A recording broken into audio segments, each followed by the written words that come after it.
People of the Purple Butterfly here, otherwise known as People7 on Twitter and YouTube, and people elsewhere on the internet. And my blog is located at purplebutterfly-people.blogspot.com. And I'm going to go ahead and show you how to do the knotted mohawk because I'm about to twist my hair and I don't want to take it loose to do the video as promised on Friday, so it's going to be done now. But first, I have a product review.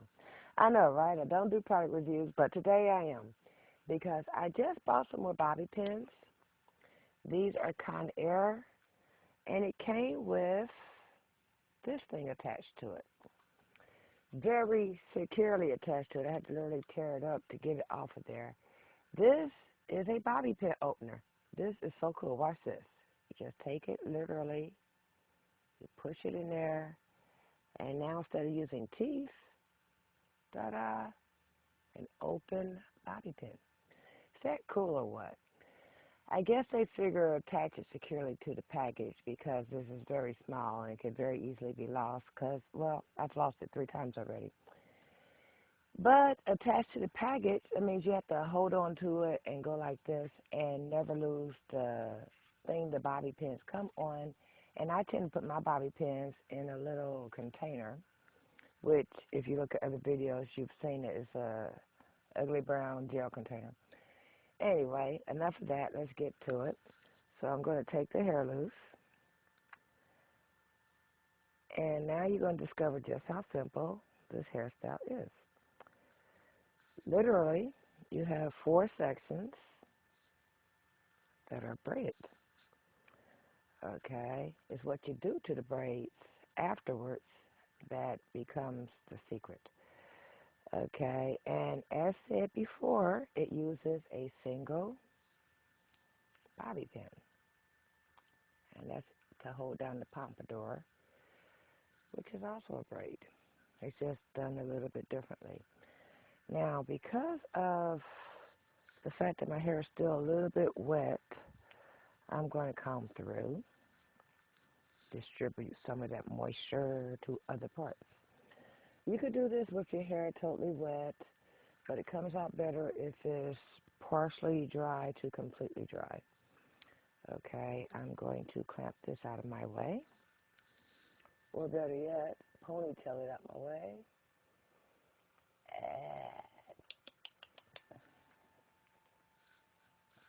1 second. Or clip it out of my way. Now, going to take finger to finger, literally part the nape. And you can either comb it, brush it, or just grab it. I'm going to turn around so you can see, or at least try to. But literally, I just make a braid. This is the first way to do it. Like, say, for instance, if your hair is longer. If your hair is shorter, you're going to do what I do to the second one, to all 4 sections. See that? You have a braid there. Now, hold on. We don't let the clip tangle the hair. Now you're going to go from ear to ear, straight across. Section that off. Yeah, that's a little thick. Let's make it a little thinner, shall we? Okay, now I'm going to comb that straight up because with it being partially wet, it's starting to shrink, and that's what we don't want. Okay, now, actually, let's show you how to do it with the rubber bands. You're going to take one of those itty-bitty, teeny black rubber bands. Just put it on there. I'm going to do that the rest of the way so you can see. Then the next section. Oh, by the way, it's no set number. You might end up with 4 sections. You might end up with 3. You might end up with 6. It depends on how you do it. It's your hit. Okay?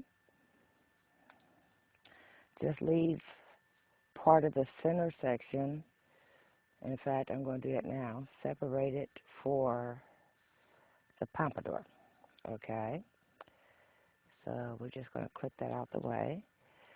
And this will be the last section. Get me a rubber band. Oh, by the way, another product review, not review of sorts, is just of value. Get yourself this package of rubber bands. For the same amount as your standard thing of rubber bands where you get 100, this you get 500, same price. So that's a good deal. Now, as you can tell, this is technically a mohawk. That's why it's called a knotted mohawk. This first section here, you're going to take it, come all the way down as far as you can, and braid it at the end. You do not want the braid to be at the root like the rest of them. Okay? And you'll see why in a second. Now, your other ones, the little ponytails you made, you're going to braid those close to the root as possible. Oh, by the way, when you rubber band it, you're leaving, see that? There's room. You're not rubber banding it right at the scalp level because you want enough room to tuck and you don't want it to pull because this is a protective style to allow for freedom of movement, no pulling, to allow your hair to grow. Not to mention the fact that you're going to be tucking your hair into the base of the braid itself. Whether or not you use a rubber band, you're still doing the same technique. Okay? So now, where are my scissors? I just had those because I did a seek and destroy on the back of my hair to get rid of fairy knots. Because my nape area has grown a little bit and it was getting scraggly. So let's figure out what I do with those. Ah, there we go. Always have some hair scissors handy or some craft scissors for what I'm going to do with it. You're not going to necessarily want to use your hair scissors. Now what you're going to do is you're going to pull it at the root a little bit so that way it's a little fluffy. And you're just going to tuck it into the base. Okay? The back is short, so that's easy. But like this longer section, you're going to roll it and then tuck it into the base. And since that one has a rubber band on it, you can either leave the rubber band in if your hair is short, it will stay tucked, or if you're like me, you're just going to slide the scissors in and pop the rubber band.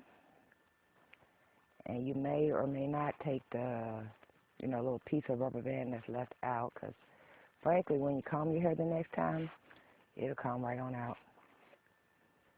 Or you'll find it later and go, hey. Now, I'm going to take and roll. I always use my first finger to roll it around. As your hair gets longer, you might need to use 2 fingers or whatever. And the longer your hair is, the bigger that bump is going to be, which is what makes it, kind of cool. And you just tuck it in, kind of like an inverted Nubian knot. So that's how you get that look. Now, say for instance you're going for a controlled look, leave the rubber bands in and all of your bumps will stay the same height because of the rubber band. If you're going for a freeform look, then basically what you want to do is find that rubber band, slide the scissors in, pop the rubber band. And I heard it go somewhere over there. Don't know exactly where. And that's not actually going to come out, so don't worry about it. Okay, now what you're going to do with this center part, just going to fluff it like this. You're kind of combing it down to where the braid starts, almost like a tease, okay? Now you're going to grab it between 2 fingers and literally roll it. Now you're going to take your bobby pin and this little bobby pin holder. Let's see if I can work it without actually having to take my hair down to the part. Ta-da! I got it open. I wasn't even looking. And then you're just going to take the bobby pin and put it right at the base where that braid is. Arrange that around the bobby pin so it can't be seen. Oh, there's a straight strand of hair. And you're done.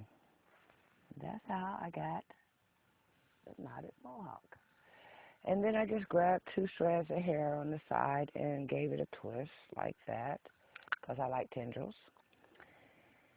And ta-da!